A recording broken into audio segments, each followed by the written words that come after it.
So, in the last lesson, we talked about diversification and looked at how related versus unrelated might make a difference, how much diversification seemed to make sense. And but we did not talk a lot or much at all about how you manage diversification. We kind of alluded to various ways that corporate could try to manage their various business units. Um, but I want to talk at least a little bit more about that here. So, we're kind of raising this question. How does corporate management add value? Because that's really what we want them to do. Um, and there have been a variety of approaches over time. I talked a little bit in last week's lesson about the problems with portfolio approaches. Now we're going to touch on how you manage, whether you want to manage each individual business, but particularly on the linkages among businesses and managing change. Before we do, though, let's kind of back off just a moment. Back when we were talking about organizing, we talked about multi-divisional structure. Well, there's a whole theory of the M form being the multi-divisional structure, where you have business units that might be centered around whole businesses, different products, different geographic areas. Um, Started in really the 1930s or so, 30s and 40s, General Motors, some of the railroads, who ended up with multiple businesses and saw real challenges in trying to manage them under a functional structure. And so they started breaking them into different units. And that has turned out to have some real advantages. Oliver Williamson probably wrote more about this than anybody, but lots of people have looked at it. Um, and it really, in many ways, was an advance when it was first being developed. And there's some evidence um, that between kind of the 40s to the 60s, firms that figured out how to use the multi-divisional structure well really had an advantage. Nowadays, though, the knowledge regarding it's pretty well developed. Um, it's a useful structure, but no real advantage to going to it. But let's at least think about why firms want to. All right. When you have multiple businesses, there is this notion of bounded rationality.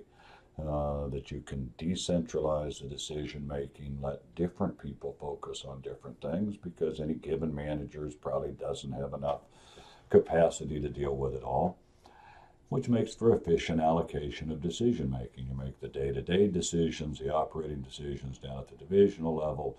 Corporate helps with the strategic decisions, which reduces coordination costs, and it can limit the goal conflict. Again, think back to what we talked about with organizing, and now your functional units are focused only on the division's pursuit of profit, not on trying to satisfy multiple different divisions, multiple different product lines, etc. Now, arguably, it can help, the M form or that structure can help solve a couple of real problems. The allocation of resources, uh, to do that in a strategic rather than a political way, um, and maybe some agency problems because corporate can hold the various business unit managers accountable. And if the businesses make money, the corporation makes money, the shareholders make money, that's all good. However, finding the real value from these multiple businesses and combining them under one roof is much easier said than done. I, I mentioned in the last lesson the portfolio planning. I had you skip the pages of this chapter that address those, but you might want to glance through them just to become familiar with terms.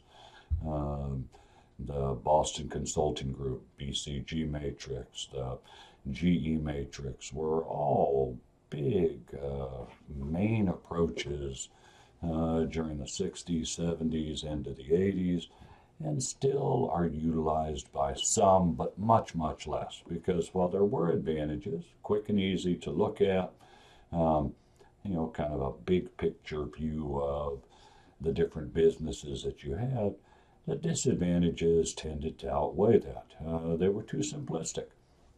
Um, Lots of other things make a difference besides just kind of the industry and the competitive advantage you stay and and it was ambiguous to some degree, depending which portfolio and how you define the dimensions. You could end up with businesses in different quadrants, which didn't help. But probably the biggest issue was that it ignored the notion of synergies, economies of scope and scale, and things that we could gain by sharing resources, skills, knowledge across firms.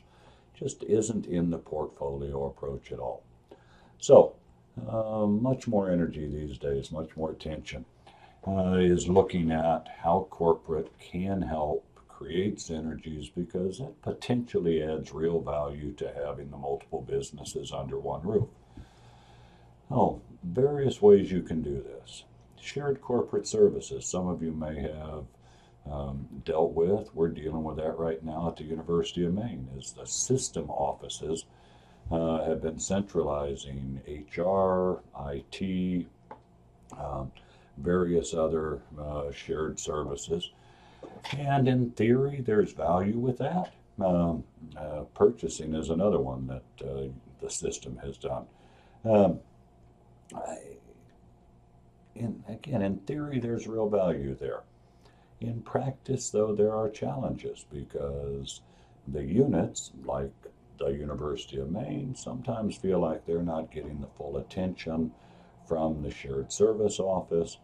Who is the shared service office responsible to? Are they responsible to corporate or to the individual business units? How do you manage all of that? So the results from shared corporate services have been somewhat mixed. People are still trying to figure out how to best do that.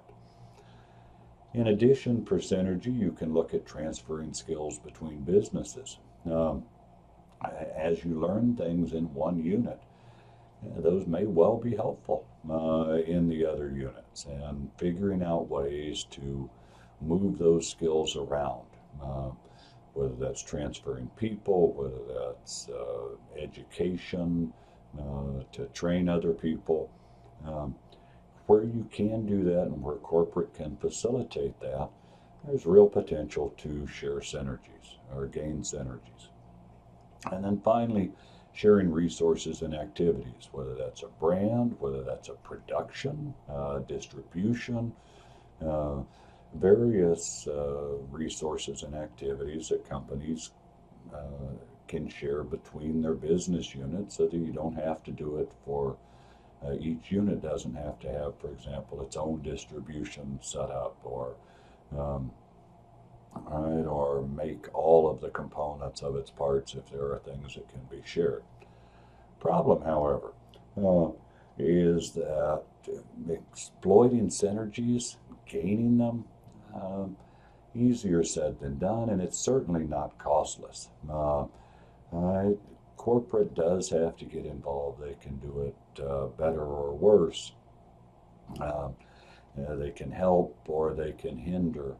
Um, Real easy to talk about synergies, and again, much, much harder to make them happen. So the best diversified firms really find a way to make this really work, um, but they're probably in the minority. One final area where corporate can help is in leading change, dealing with the problem of inertia. We've talked about that some already, that once you get good and are doing something, that you tend to rest on your laurels or you tend to stay down that path, even if the world starts changing, and getting that impetus to get out of the inertia and start adapting and changing can be an issue. So corporate can help in this process. It may be through setting standards and expectations. That was the GE model. Um, Building change and adaptation into the culture and institution of the organization. Um, Finding ways to allow for new business development. Um, right? Little units that incubate, that start stuff, where an idea that comes out can be pursued kind of separate from the exploitation of the current advantages in a business. And then corporate can also push for from the top, and that works for some, um, but specific actions often are better coming from the bottom. So, overall, corporate can add value. If you're a cynic and you're in a business, you probably say that corporate does nothing but take away value, but done well through trying to gain synergy, share resources, facilitate the transfer of skills, and leading change. Um, Corporate can potentially add value. Just a matter of figuring out how to do it better.